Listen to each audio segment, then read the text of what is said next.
now. Got it. Okay. Hello, friends. Hi. It's Caitlin and Shanika with Get Checkered. Get Checkered is part of the Alberta Podcast Network, locally grown and community supported. How are you, gal? Doing okay. Doing all right. How are you, Shani? I'm so tired. And I feel like that's been a constant in the last few episodes, but I have good reason.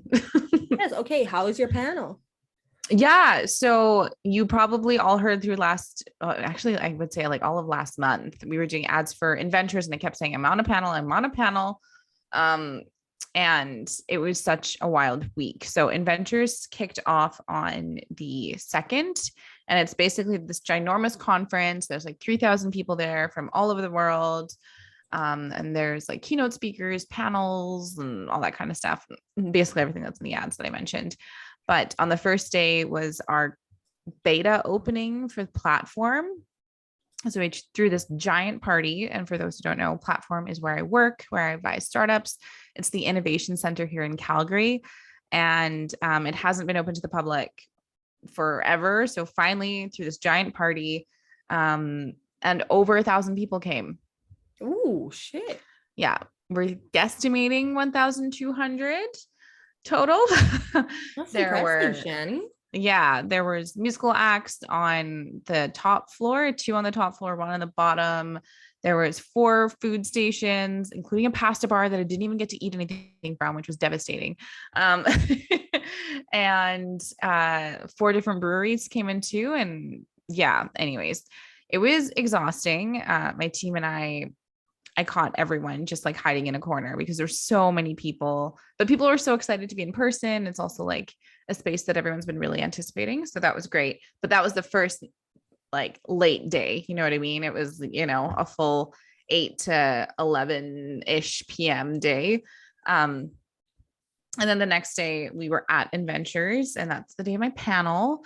So it started off shit, dude. Like I could not get to sleep. I slept 4 hours. My panel was at 9:15 in the morning. Oh, God. So I was like, oh shit. And you also have to like look good. You know what I did? I fucking sprayed deodorant spray in my hair instead of dry shampoo. Like that's how tired I was. Oh no, Shani. And then I noticed, I was like, oh my God. So then I grabbed the dry shampoo and I'm like, hopefully this is fine.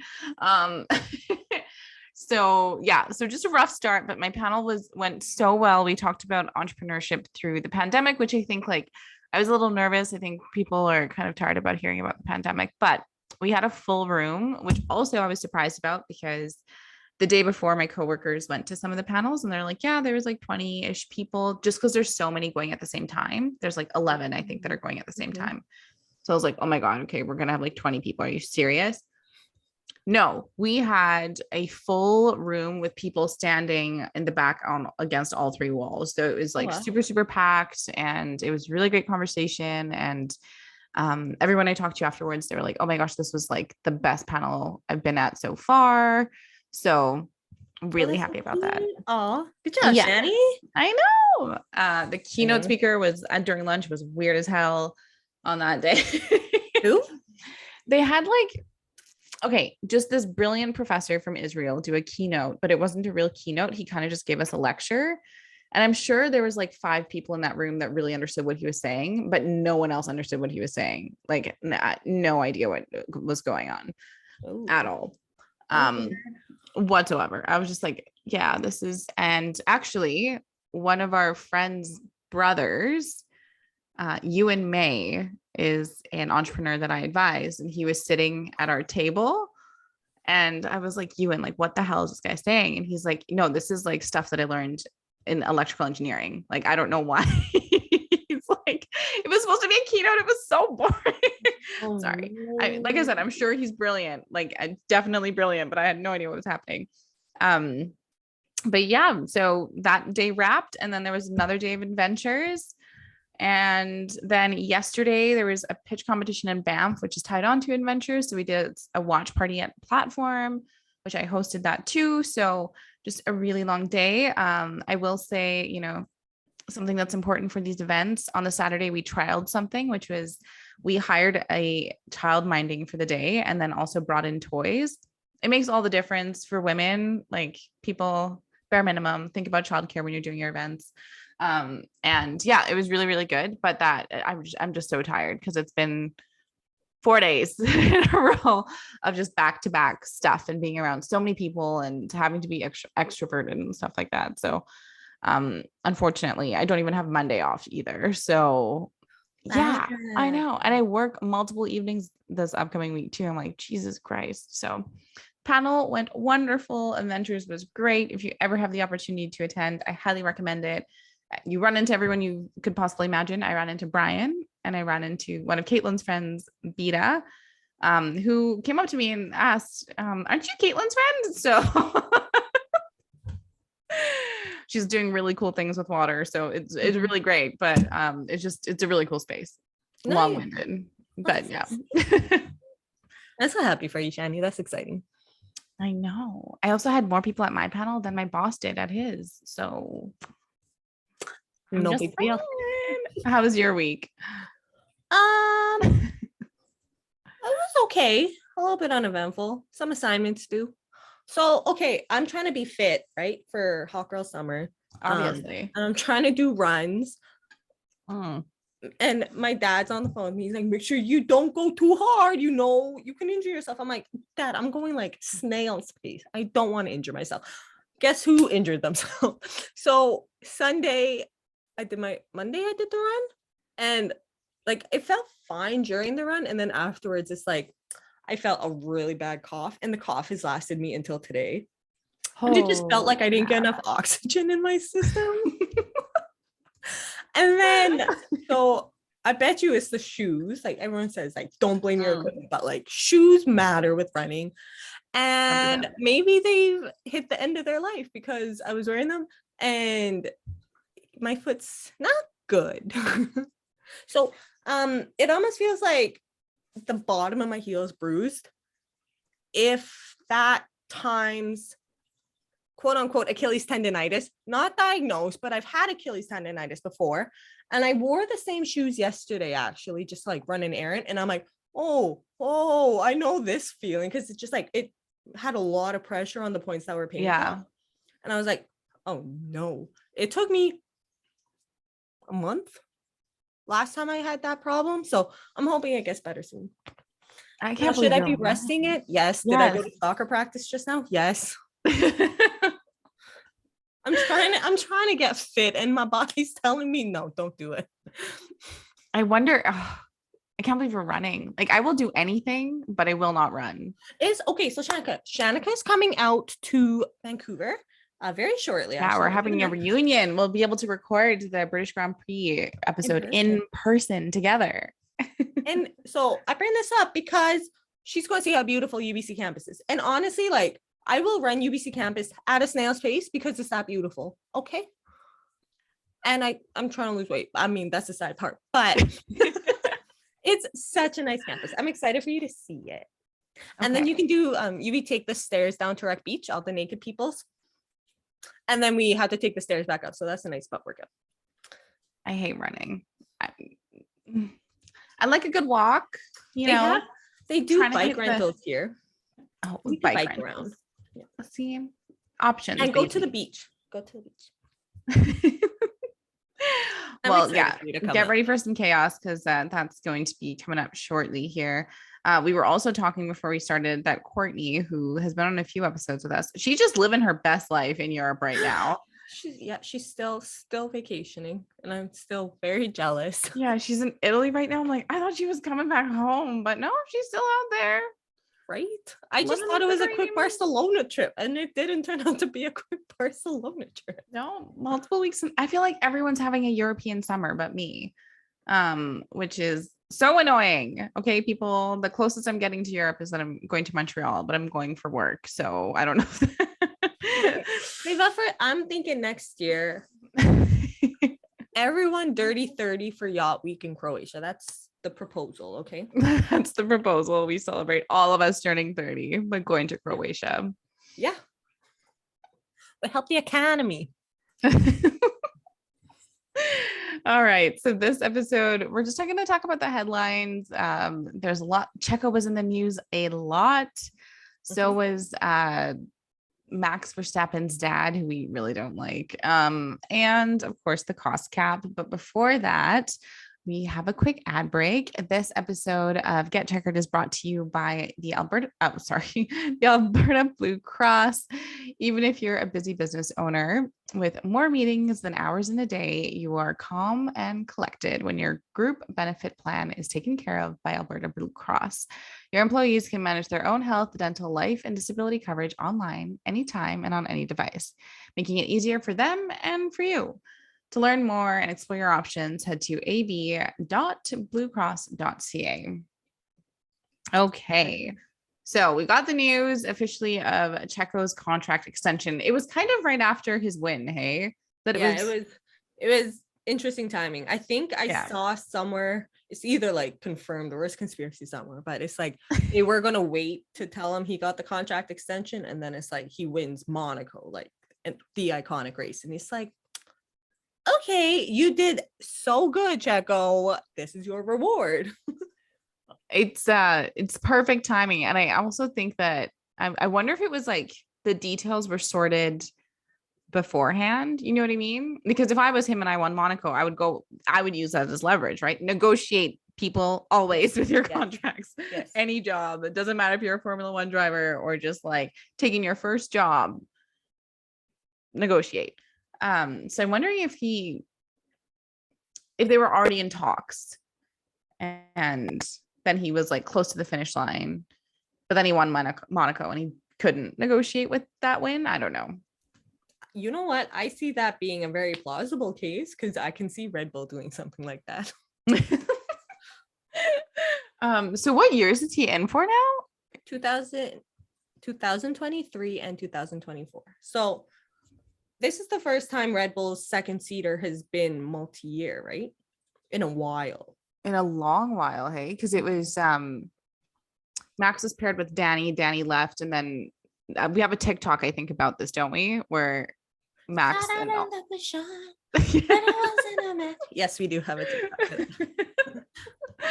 So he was paired with Pierre, which didn't last, and then Alex Albon.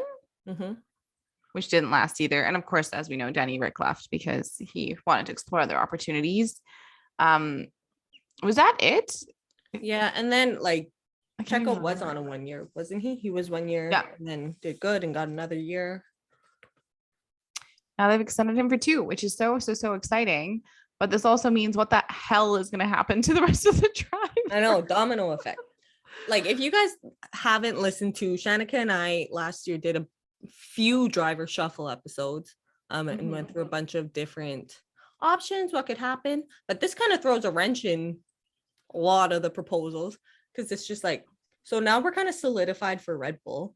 Red Bull's A team is pretty much saturated, so what do the Red Bull Bs or anyone in that chain look to now? Like Pierre Gasly, Alex Albon. I don't know what they're going to do because I feel like Pierre cannot stay at AlphaTauri for any longer. No, the car has gotten worse too. It has. Yeah. It's not as good as it was last season so far. No. So he cannot stay, but where the hell does he go? Right. There comes in a lot of people are saying Danny Rick's going to be, Zach Brown's going to pull those mechanisms in the contract. Danny Rick's going to be gone. And so, yeah, McLaren, I think, would be good for Pierre, but it's not going to be his team. It's Lando's build team. Yeah. And remember, folks, Lando is signed until 2025 to McLaren. So that's a really, really long time. And we've talked about this so many times that Pierre just needs someone to build a team around him. And he's done everything he can at AlphaTauri, but it doesn't change the fact that AlphaTauri is still a B team. So I am very concerned for Pierre Gasly. I mean, like, he's good enough that he'll definitely have a seat if he wants to stay at AlphaTauri, right? Like he'll definitely be able to keep that. It's just like for himself, he's what, 24 now? Does he want to stay there? I think he wants to compete with like these boys for to win a constructors, win some more Grand Prix and not just like randomly. Monza was great, but yeah, it was very much like random and timing. Yeah. I think he wants to be competitive. So I just have no idea what this means for him. And I know we had a hypothesis on one of last year's episodes that Pierre could go to McLaren. Sorry, Mercedes, to Williams. Because if Lewis leaves, that is a good spot that Pierre could possibly take. Yeah. But I actually saw another headline today that's I guess a friend of Nick DeVries pretty much alluded to the fact that Nick DeVries is Toto Wolff's insurance plan should Lewis plan on retiring early. And you know what? I think that's great for Nick because he's already with the Mercedes family, and he's done so well in Formula 2 and Formula E. So he does deserve to come to Formula 1, and I think Mercedes would be good for him. But then, yeah, again, that's another spot for Pierre. So. And we thought like the drama of it all, having Pierre Gasly join Mercedes would be so fun because I mean, leaving the Red Bull family to go to a Mercedes would be great. But yeah, the unpredictable piece is these young drivers that are coming in. And we talked about Danny Rick, I think last episode, where we're like, oh my God, if he doesn't get it together, like I really don't think he's going to have a seat. And also there's Pato O'Ward, who Zach Brown is really, really happy with. Last episode. Yeah, again, another young person that isn't in Formula One and is happy racing in IndyCar, but is also looking at Formula One and wanting to get a seat. So I just don't know what's gonna happen because this is like extremely stressful. And I love Pierre, but we just don't like where else can he go? I don't know. I almost think he's going to stay because you don't want to give up F1, and where else does he go? So that's maybe my hypothesis. He's stuck with AlphaTauri for a little bit. Checo definitely deserves his contract extension. Mm-hmm. We'll see. I was like, we don't know. What's interesting though is so Yuki's really young, right? Yeah. So he can stay at AlphaTauri for a while before it really becomes an issue and he needs to leave. Like he's got 4 or 5 years he could stay truly if he wanted to, but that means that he will likely be the next one up for potentially a Red Bull seat, which also brings up. They'll keep Yuki? I mean, okay, so the car did get worse this year. The AlphaTauri got worse, but he's doing better. He has more points right now, 6 races in, than he did last year in the whole season. I think he has like 11 right now, and last year he finished the season with 10. So progress, which I mean, I don't know if they'll keep him, but then the Alex Albon thing becomes a thing. Where does he go? Because it's like, unless AlphaTauri somehow in the next year or two gets like so much better, it's still a junior team. And I don't know if Alex wants to go to AlphaTauri. No, I definitely thought that like this Williams move for Alex was like temporary, but on a 1-year basis, kind of temporary. Like that's what I thought he was getting himself into. Like he's doing well for Williams, so they probably should keep him if they want to. Yeah. And if he wants to stay, but we both know how loyal he is to that Red Bull family. All of them are so loyal to Red Bull. I'm like, why? Just go somewhere else, do something else. But you're right. So he might just have to stay. But there could be another seat freeing up, because do we think Nicholas Latifi is going to last? No, I don't think he should. But will he? He surprised us so far that he kept it this year, honestly. And after the news, because we talked about like the Dole, whatever group owns Williams, was saying like, oh, we don't need a paid driver, like we're fine. Yeah. And then they kept them, and I'm like, but why?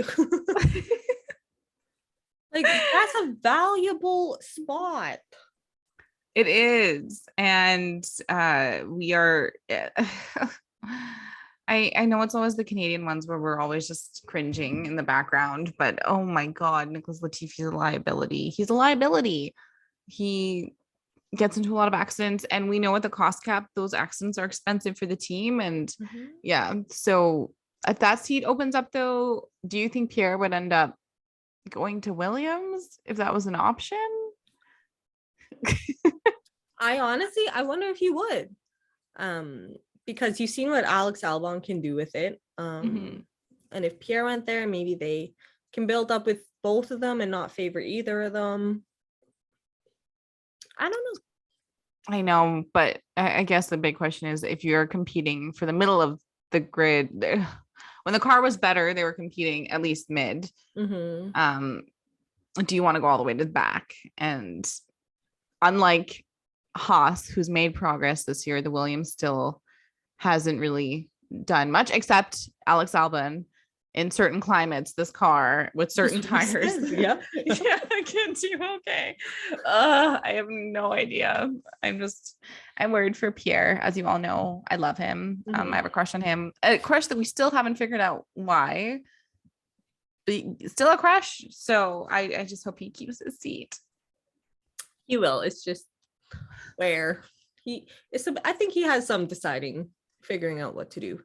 It'll be his call. I think teams will want him because he's a good driver. It's just what teams. Yeah, and proving he's a good driver. The shit he was doing in Monaco last race was insane. Yeah.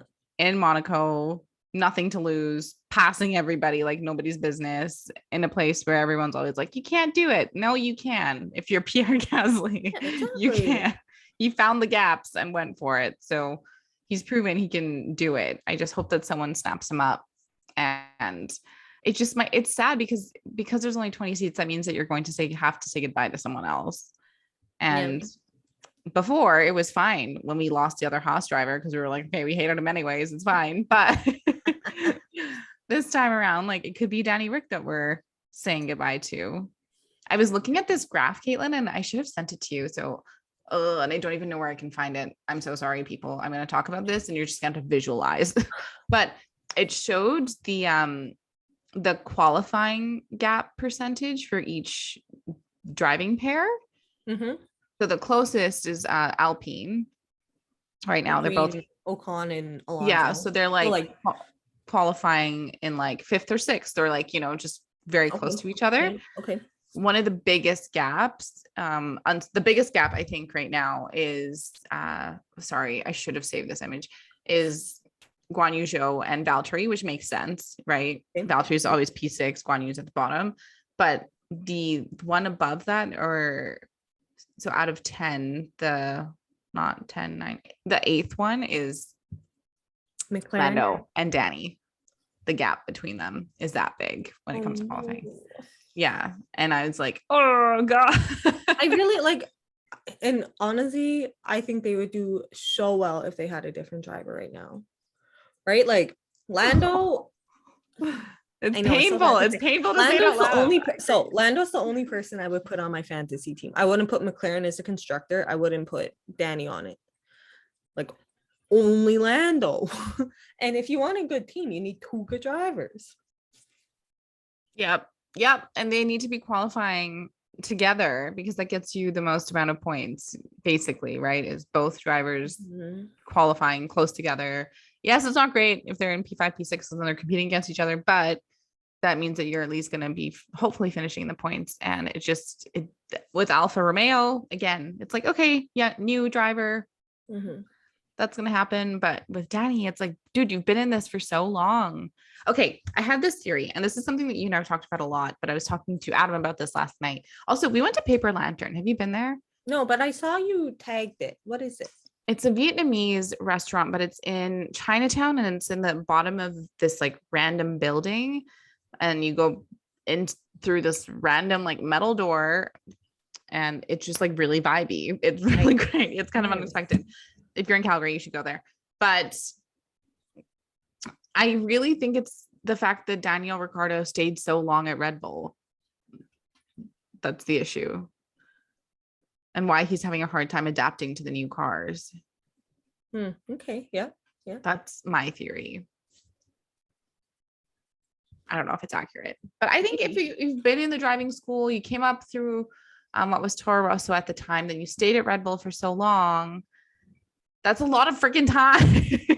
And I think it's like probably set up and like just the technicalities of the car system would be different, but also like the company processes and how they adapt to change, and maybe like how they look into research and how they adapt to like your driving style, etc., is probably different between all the different manufacturers. So I read an article too actually this week saying, and it was an opinion column, and they're like, Danny Rick pretty much dug his own grave as soon as he left Red Bull, and I do think I agree with that.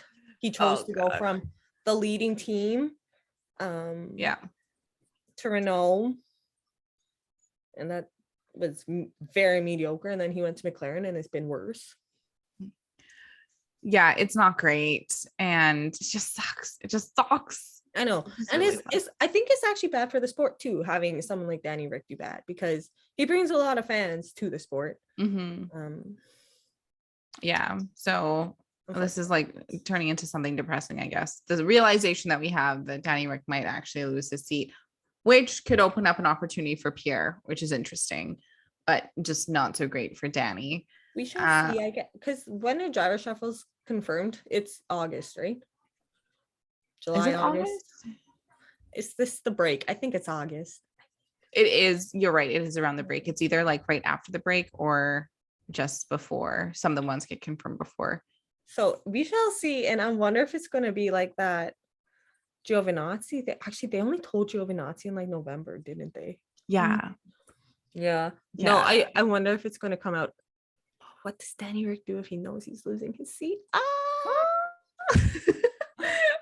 Oh God. Oh God. I think hopefully he just drives. If he knows he's losing his seat, he'll just work his ass off and drive and really prove that he needs to stay. Or, surprise enough sponsors that when he chooses to go to a different motorsport, which we've been predicting, like IndyCar or something, that he can nail and keep those sponsors when he goes over there. Yeah. Right. We honestly just wish the best for Danny Rick. Yes, we wish him all the best. Piece of gossip on him. Did you hear people were suspecting like him and his girlfriend Heidi are married now after Monaco? What? Yeah, that's been going on. People, because there's a lot going on, and we'll get into Checo again with his whole drama with his wife. But yeah, I guess there's a lot of drama with like girlfriends' wives. But yeah, people are suspecting if Danny Rick's actually married now to Heidi. I don't know. There's not conclusive evidence they are, in my opinion, but I need to find something. I know. If anyone knows anything, let us know. Yeah, please. If you have the background information, send us a DM. Speaking of gossip, there was Caitlin, did you see the video of Checo leaving the yacht, which is now I'm envisioning it though, I do envision this. Maybe I'll send you the link. Hold on. It was so naughty, I guess, that TMZ Sport, did you know TMZ has a sports arm? They posted about it, but I'll send it to you right now. You can just you don't need to play the video, but you can just see him looking really rough as he's like leaving a yacht. And frankly, live your life. Yeah, so you just won the Monaco GP. You're allowed to celebrate, but I just sent it. But yeah, he looks like he hasn't slept in, like his hair is a mess. He's wearing a black button down, but he just if you watch the video, he looks so out of it. And this is the video of him just leaving the yacht, not like all the other stuff that we're about to talk about. Okay. He just doesn't look. Checo. Disheveled. Yeah, that's the word. Honestly though, been there, Caitlin, right? We've definitely been there. Look at her face. Whoa. Yeah, so pretty much the tea. So Checo wins Monaco GP and is celebrating on a yacht, and then there's actually videos, and Shanka just sent me the video of him getting cozy with one girl and then dancing with another girl, and they have snapshots on this website of both these situations, and they are definitely crossing a line. From first impressions, if I'm the wife, I'm pissed at that. Yeah, so the rumors, he's getting too cozy. was he like was okay, this is how rumors start though, is us not fully fact checking things even though they are all gossip. Did he, in the video, did he kiss someone, or does it look like he's kissing someone or like hugging someone really intimately? It just looks so, the snapshot looks like it could be a kiss, but I don't think it is. That would have definitely been recorded on the call. TMZ would have told us, right? Yeah, but he's definitely like, he's face is very close to another girl's face right now. And then the girl he's dancing with, he's dancing like from behind. He's got the hands wrapped around, like, sir. Yeah, not great. I would kill. Okay, no, I wouldn't kill someone. I would just be really disappointed if this happened. So Checo's wife is actually at home because she had a baby about a month ago. So it's not like she could travel to Monaco to celebrate too. Obviously, with a newborn, it's difficult, even with these drivers having tons of money. Caitlin's face right now. She's okay, that makes it so much worse. She's at home with your newborn child, and you're off doing shenanigans like this. Yeah, I would be so pissed if my partner, people, giving birth is no easy feat, okay? It's not. There's a lot that goes on in women's bodies after 9 months of carrying a child. It's not great. Like, he deserves absolute like praise, okay? It's a miracle. It's the miracle of birth. She deserves praise, not this disrespect. Oh my god. That's you guys, if you even see snapshots, like, let us know what you think, but like, not impressed right now. Yeah, I'm trying to think if there is anything else. So his wife's name is Carla? Carol, yeah, anything. But she's just, they have 3 kids together. And it's not the vibe, obviously. I think it's like one of those things where, I don't know if you feel conflicted. I always feel bad because people have bad behavior all the time, right? But the difference is these people are so famous, so they can't even like, they don't have privacy, but they shouldn't be doing it anyways. You know what I mean? Mm-hmm. So I feel a little bit bad for the privacy thing, but I'm also like, you shouldn't be doing it. You shouldn't be doing it. And if it happened and you weren't caught, would you have told your wife about what happened? We don't know. He did make a statement. Sorry, it's not funny. I just feel so uncomfortable about this whole thing. He said, I have seen the videos that have been circulating about me, and I take responsibility for it. It was a bad party that I didn't know how to control at the height of the person that I am, but it just was that, a very bad party. For those who ask me, we are more united than ever, me and my wife. And for those who just want to hurt us, I wish you the best. Thank you all for your love. And I apologize to all the people who love me, because those videos don't represent me at all. Me, not at all. We will not talk about this topic anymore, which only makes us forget the great moment we are living as a family. Thank you. Okay, thoughts, Caitlin? Yeah, okay. So I don't know. There's a lot to unpack. So, okay, good. Yes. Own up that you're taking responsibility. But I do think it's like almost become the thing to do. Like, just say you take responsibility, but you really have to show it in actions afterwards. So we'll see. Should he win other races? Like, let's see how this goes. And then I don't know, saying it was a bad party. I don't know. All parties can be like that. They don't have to be like that. But maybe, yeah, he just had too much to drink. Maybe that's what he was trying to get at. And that happens with people, but a lot of people don't do stuff like this. It's okay. And then we keep moving on. For those of us who wish to hurt us, I wish you the best. And then it goes on to say, like, we will not talk about this topic anymore. And you know what? I like that because, like you were saying before, he is a public figure. And so this is being like absolutely targeted from everyone on the internet, including us. Yeah, we're one of them. Yep. He's just like, you know what?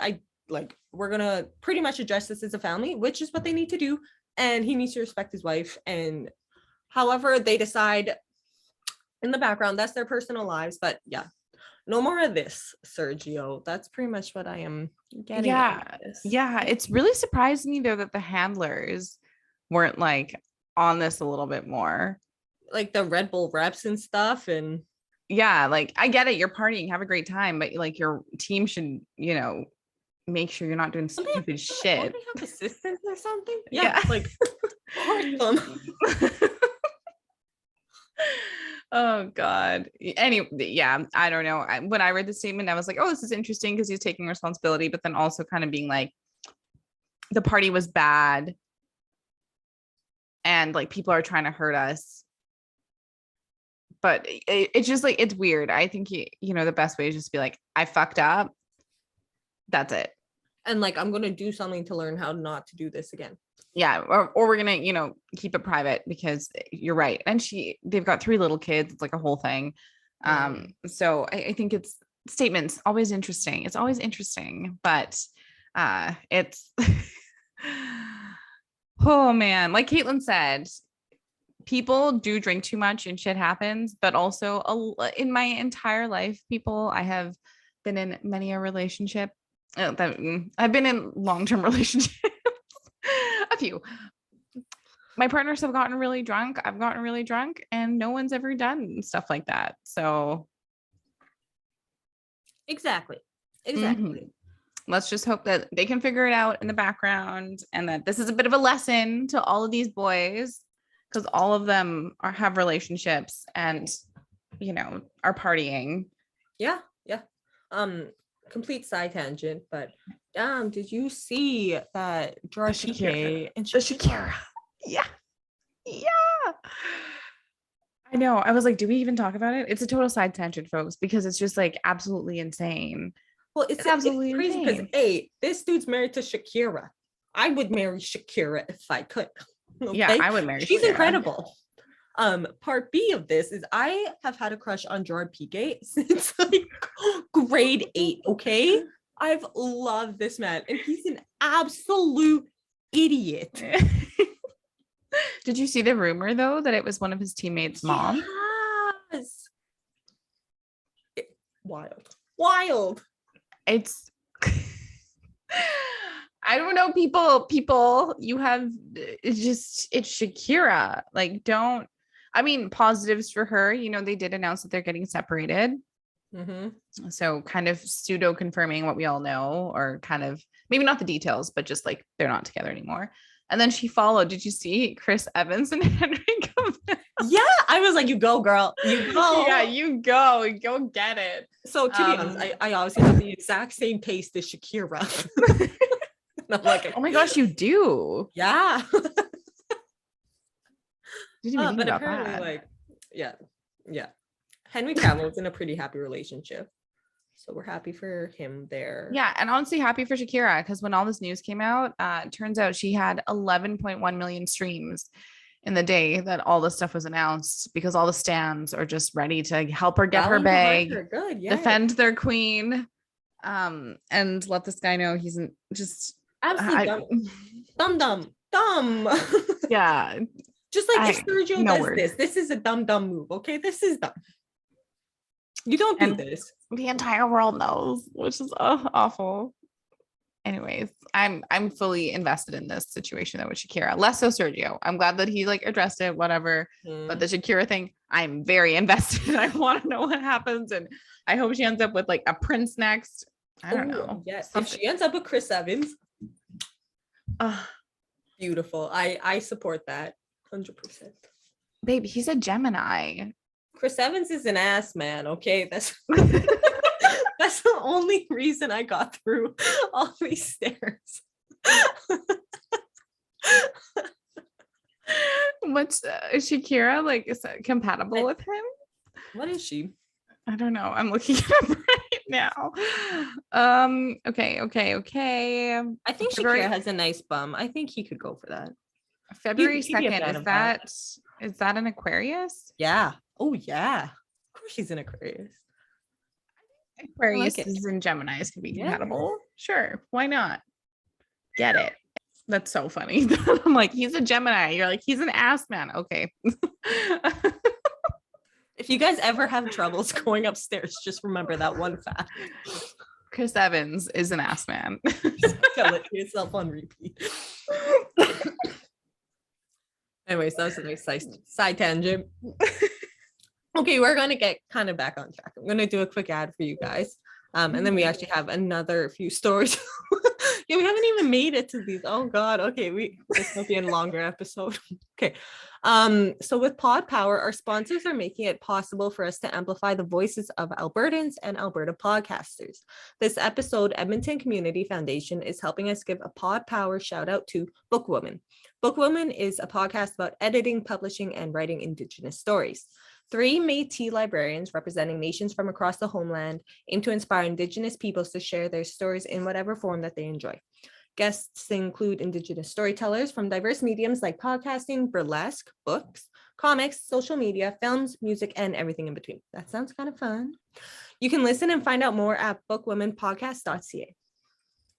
Amazing. Okay, so back on track to Formula One.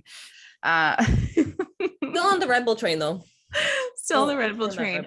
Do we even say this person's name? Because this person has like all these not even allegations, like taken in court. You know what? We're not going to say this person's name. Okay. Max's dad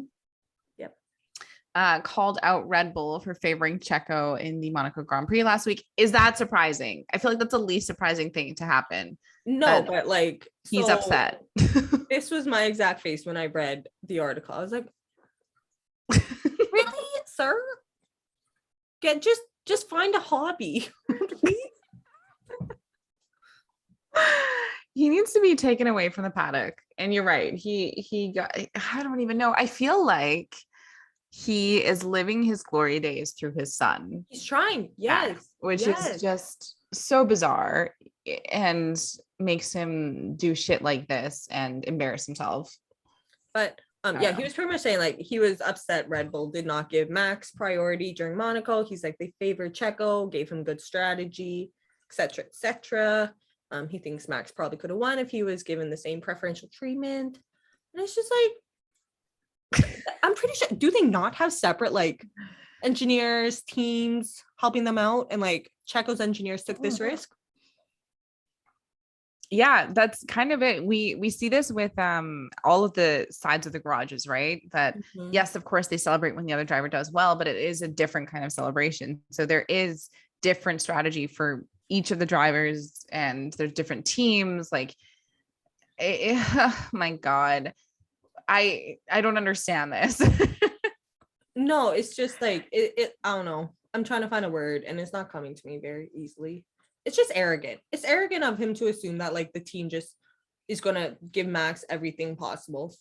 They have Checo and he's doing an amazing job. Why would you not give them both chances, right? When the opportunity is there for that driver, give them that opportunity. And, you know, like if you listen to this podcast regularly, you know, we're not big fans of Christian Horner. No, we're not. But after hearing his reply to those comments, I'm impressed. I was happy to hear them. He said, at the end of the day, both drivers are team players. They are part of a team. It's not Sergio Perez racing or Max Verstappen racing. It's Red Bull racing. Easy enough. Okay, yes, exactly. Max's dad, listen to that. It's not Max Verstappen racing. Max is an incredible driver. The whole world knows this. There's a reason he won last year. But it's not his team racing. Like, you can buy a team, sir, if you want it to be like that. And then Christian went on to say they work for the team. They have a responsibility. They drive a car here designed by some 800 employees and produced for them. They are an important link in the chain, but it is important that they realize that the team's ambition is greater than their own.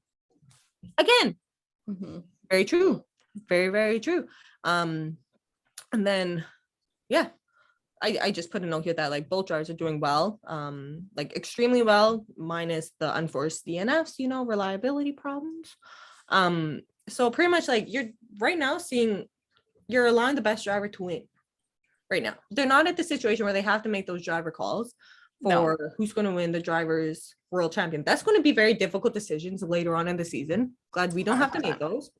Yeah, the team wants to have constructors championship, and they're having 2 great drivers to do that, and they obviously want to have one of their drivers win a world championship. So right now they're letting pretty much the drivers drive and see who kind of comes out on top naturally. Exactly. And this is what we asked for with everything that happened with Barcelona, right? We were like, why the hell didn't they just like let them race? And Mhm. I know there's like a lot of commentary on it. Some people said, well, actually he couldn't have passed him because of XYZ, or yes, he could have because of XYZ. Like, I don't know, but it is that mentality of you have two really great drivers.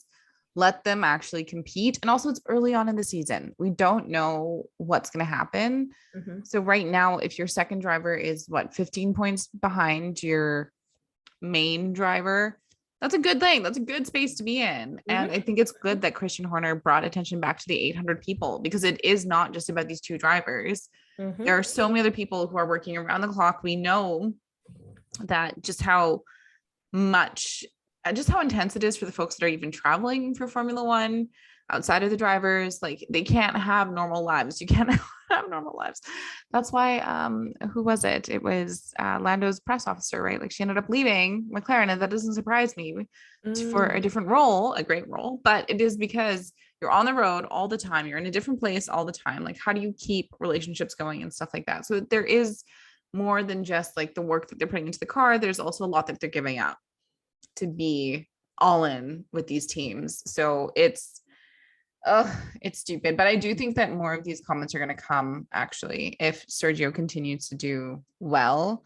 You best believe we will continue to hear from Max's father. And you know what? He doesn't even deserve to have the mic put for an interview sometimes, because it's unnecessary. You don't need to put those words into the universe. You don't.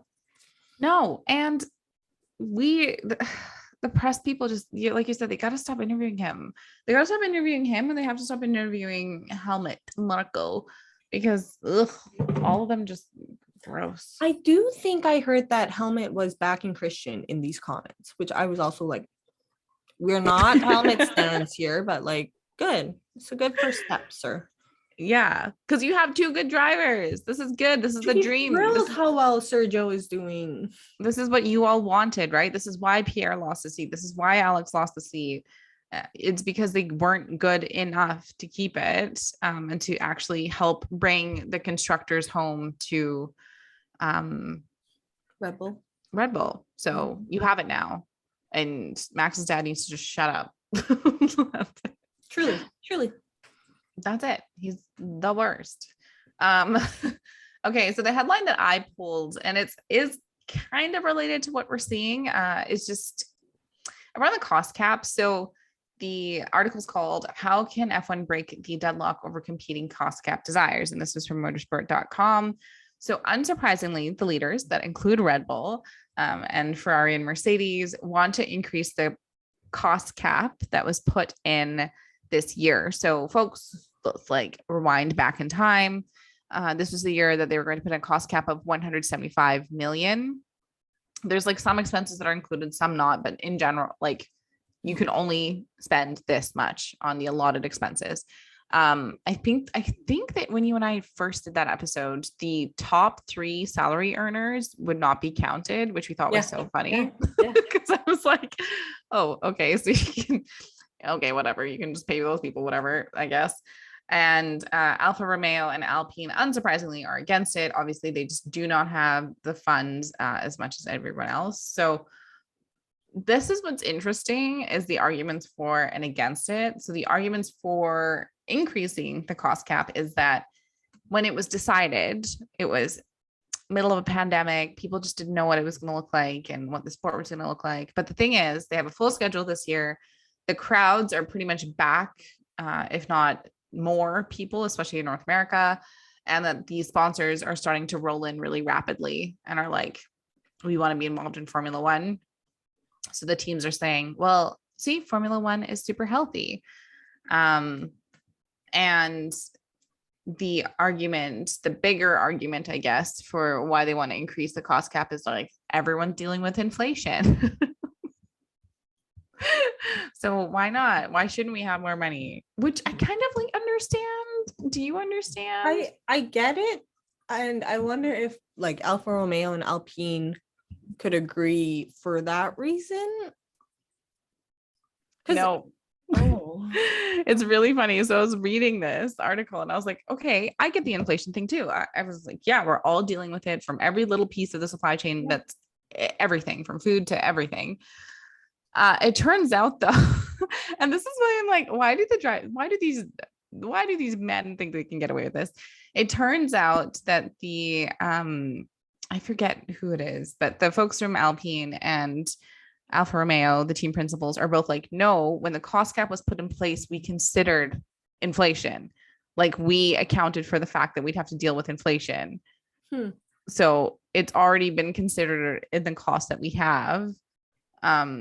We don't know why it's being brought back up as like an issue when it was initially decided, when the cost cap was put in. So isn't that weird? That is a little bit odd. Like, right? they considered future inflation. Mm-hmm. I would decided to do this for like, how long did they account for that? For like, exactly. I'm not sure. And they were saying that some of the implications, if they were to say, okay, like if we increase the cost cap this year because of inflation, like what does that mean for the next few years? Or what does it mean when we go through like an inevitable recession, or like all that kind of stuff? Like, how would it set precedent? So the argument against it is, against increasing the cost cap, which is the one that Caitlin and I have talked about a ton. A lot of the teams and owners have committed to a long-term future in Formula One on the basis that the spending would be reined in, because it is such a huge investment that we know a lot of teams, actually, I think in some of the older episodes that we did, we would dive into the history of certain events and stuff like that. And there are a lot of teams that no longer exist in Formula One. That's because it's just so expensive, right? Like, they cannot stay in it. And the whole point of bringing the cost cap was to make it more equitable. So for folks can actually exist in the sport and not deal with the headache of like constantly having to throw money at something that is just an endless pit. It really is. Formula One is not profitable. We have an episode talking about the money in Formula One. It's not. It's just like you're spending a lot of money. That's it. And also there was the implication, right, that they'd be able to close the gap between the middle of the pack and the leaders. mm-hmm. So I don't know what's going to happen. This has now been a point of conversation for the last like 2 or 3 races. Do you have any thoughts? Okay, so I almost want to be like, my first impression is like, what is the happy medium? Just like increase the cap to account for inflation? Like, but they're saying it was already accounted for. And I'm like, yeah, but have you seen the inflation rates? Did you account for them being this high? Because this, like, things are freaking getting more expensive. So I get that. And then they're like, their argument of when you go into a recession, like what happens then? And fair, but you could lower it then too. I don't know. I'm not a business person, but it almost seems like an easy, like, follow the inflation track. For me, I think it's I don't know. I was trying to think of what makes what's the most fair for everyone. So Alfa Romeo and Alpine, they just don't want to spend or set the precedent that they're going to have to continue spending money when a promise was given that they would rein in the spending. And I get that. But I'm sure that they're dealing with inflation issues too. I think what would help inform both of us and our decisions and thoughts is, what does the cost cap actually cover? And are there things that could be pulled out of it? Like, are the logistics and freight costs put into that? Because if it is, that's something that we know that's dealing with a lot of inflation. Like, the cost of fuel in general is so high. So can you pull that piece out of it? And say, like, you can spend however much you want on freighting your vehicles back and forth. Like, that's not part of it. So I think we need more information on what the actual breakdown is to see if maybe there are things that you can limit people on as well. So yes, we'll pull out these pieces that don't increase the gap or, the development people can put into their cars. Mm-hmm. But at least makes it easier. Like, I don't know. I feel like inflation almost covers everything though. Like, so inflation will cover how much you pay your employees. Inflation will it should cover how much you're paying your employees. And it covers price of all your raw material for making the car. Like, all your metals are going to be more expensive. I think everything is hit by inflation. So that's why I think it's pretty, I don't know. It's like, you guys.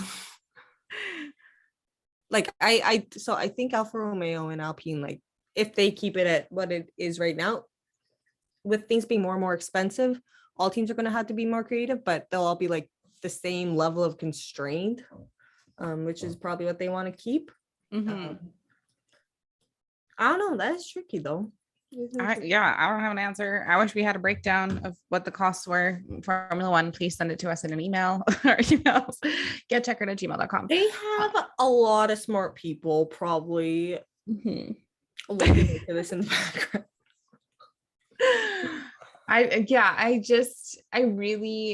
I know when we first had the conversations, the cost cap was putting in to just keep that gap close. And that's something I don't want to lose, because even though, Mercedes and Red Bull and Ferrari are kind of leading the torch here, definitely Ferrari and Red Bull, we want to see other winners and other winners that are more consistent. So whatever helps make that happen. And maybe you're right.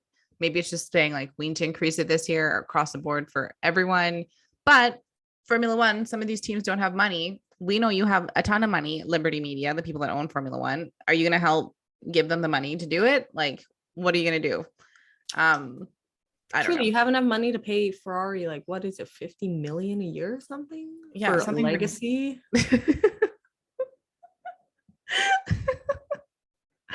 Bernie Eccleston, those contracts need to end. I swear to God, all of his like back deal contracts that he put in place need to be over.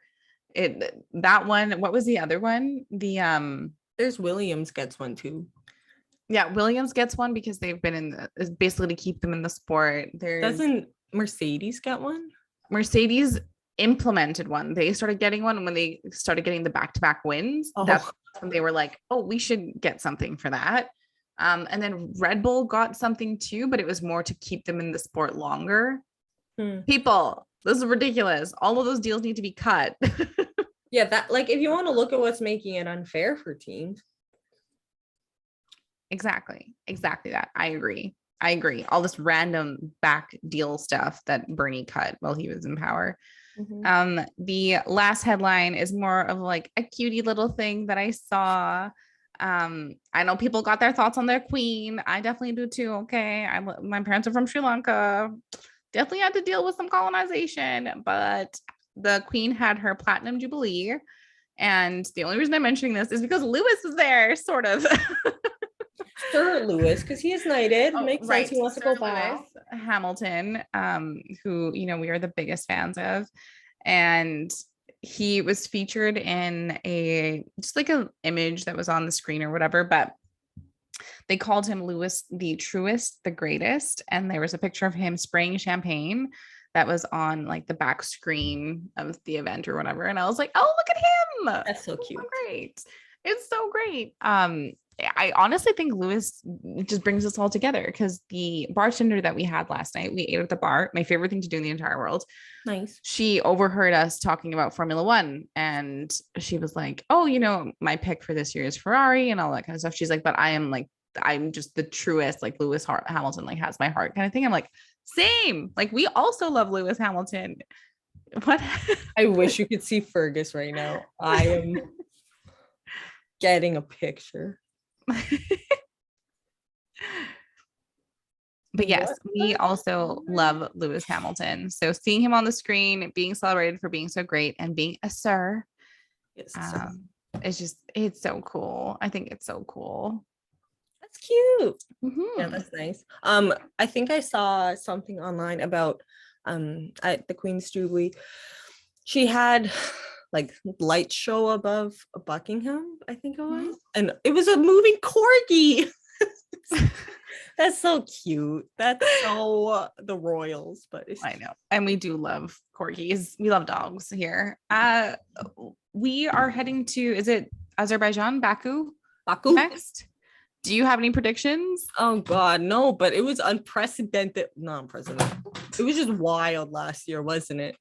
Who won it last year? What happened last year? There was a lot. Baku GP 2021. What happened? I remember it was Max got the puncture out of nowhere. Oh, right. And then he kicked the tire. He was so mad. Yeah, that happened. And Lance And Stroll also. Lewis didn't turn on the restart. No, he went straight. Oh. And then Max, it was Lance Stroll had another big tire blowout. Ooh, Sebastian got second place. Yeah, this was a weird podium, y'all. It was Sergio Perez in first, followed by Sebastian Vettel in second, and Pierre Gasly in third. They didn't take away this one from Seb, did they? I thought that was the Hungarian one. Yeah, it was. Yeah. Oh, and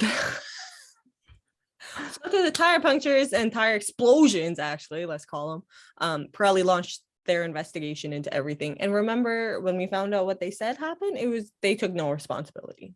Yeah, they took absolutely no responsibility, even though it happened to two people, Max and Lance. Yep. And there was no read in the cars that something was wrong with the tires. They just blew up. So madness. You're right. I totally forgot that all this happened. Madness. I hope it's interesting. I don't know. Yeah, I do too. I think it's always a good time. Who said that? Daniel Ricciardo said Baku is always a good time. So. Yeah, he really enjoys it. I hope that. All right, where are we at in the drivers? Because we got to keep it interesting, you know. Okay, so Max is of course leading, not by that much compared to his teammate. Oh, sorry, oh no, I want to accept all cookies. Okay, so just to spice things up, you know, I think we got to keep Carlos Sainz and George Russell, if they could get a 1-2 podium situation, push them into like the hundreds for points. I think that would keep things interesting. Lewis is still sitting at 50. If he could take a podium home at Baku, I would be very, very happy. You know what? Who I am rooting for after a very bad grid rival thing last race? I want Kevin Magnussen to blow it out of the water this race. He has a lot of experience, right? Yeah. Just kill it, Kevin. Get us some points back. Yeah, please. Because I actually have Haas on, and he's higher than Daniel Ricciardo. Yep, I saw that, and Yuki's tied with Daniel Ricciardo. It's fine. But yeah, I think it would be good for an interesting podium. It would be good for Lewis to take it, to get him closer to the rest of the team, because right now he is 33 points behind Carlos Sainz. You know what's wild though? I was reading an article and there's this, I don't know who it was. I wish I saved it. I didn't save it. But this person who's in Formula One, I don't know if he was like an ex-engineer or something like that, but like decades in Formula One, then left kind of thing, retired. He was like, don't count Lewis out of the drivers' championship. Oh shit. I was like, okay. He's like, trust me, you don't know how this guy works. Like, well, and also like when you look at the difference between getting a first place and a second place, if Lewis really kicks it into high gear and gets first places, no matter who gets seconds, yeah, you can build up points. You can really fast, pull them in really quickly. You're right. So let's see. Hopefully something interesting happens at Baku. So excited about Baku, and then excited for Canadian GP. Right. We'll be able to watch it at a bar, pretty much. That's why I'm excited. Yeah, that's actually a good point. I should start to maybe figure something out locally. The Hudson's downtown. See what we can do there. Get a viewing party. I'm gonna ask around here in Vancouver. So if you guys remember, look at that. Okay, well, folks, I think that's it. I think this episode is really fucking long because we were rambly. But that's what happens. It is what it is. It is what it is. You can follow us on Twitter and Instagram and TikTok at Get Checkered. You can email us at getcheckered@gmail.com. On our website, the How to Build a Car, Adrian Newey's book, the review that Nicole did, is up. So I'll make sure to link it also in the podcast, like description little box. You can check it out there. Is there anything else, Caitlin, that we need to remind these folks of? If you are in our fantasy league, remember to update your team. Because I just don't want to be challenging for everyone. Just have a full lineup so you can make it the most challenging you can be. Yeah, exactly. Just be on top of it, because now that we're skipping a week, you might forget next week. Not good. I think that's it. I think that's it too. Yeah. Okay. Well, Stay checkered, amigos. And you'll hear from us next week. Yeah, have a good one. Bye, everyone. Bye.